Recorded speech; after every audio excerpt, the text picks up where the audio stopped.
what I'm going to do is I've created 3 more users. I've created an operator user, I've created a monitor user, and a deployer user. So I'll put the monitor user inside the monitor group, operator user under the operator group, and so on. So they'll have the respective roles. Okay.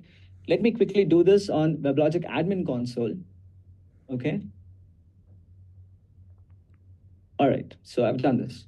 So now what I'll do is I'll go to WRC and I'll try to connect to this domain on the local, but I'll first try to connect to this using a WebLogic user who has an admin role.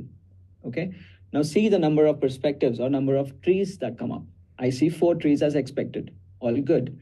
Now I'll connect to the same server again, but this time I'll use a user called monitor user. I'll not use an admin user. I'm using a monitor user. Now what happens?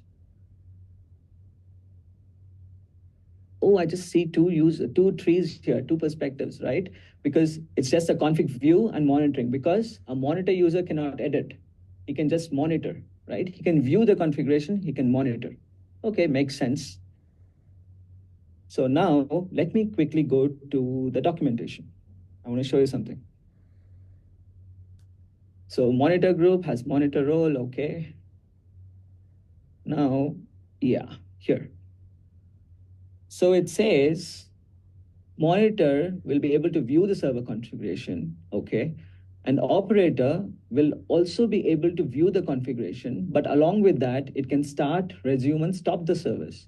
So this is something different that an operator can do, which monitor cannot. Okay, let me see how the UI changes in WRC. So now I'll connect to the same, first, in this monitor user, let me go to environment servers. Okay, so these are the servers. I'm in the monitoring tree. I can see the status of the servers and 3 servers. Okay, I'm a monitor user. Now let me connect to the same domain with an operator user. Okay, 2 views again, because even an operator cannot make edit changes. He can view, he can monitor, okay? Let me go to the same monitoring tree environment servers.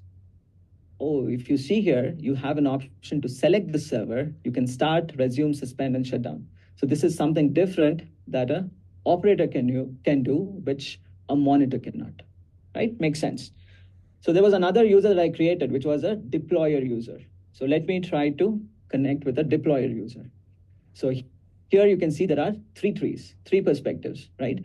Because a deployer has to deploy an application. He needs an edit access. So you have a 3rd tree which came up, which is an edit tree.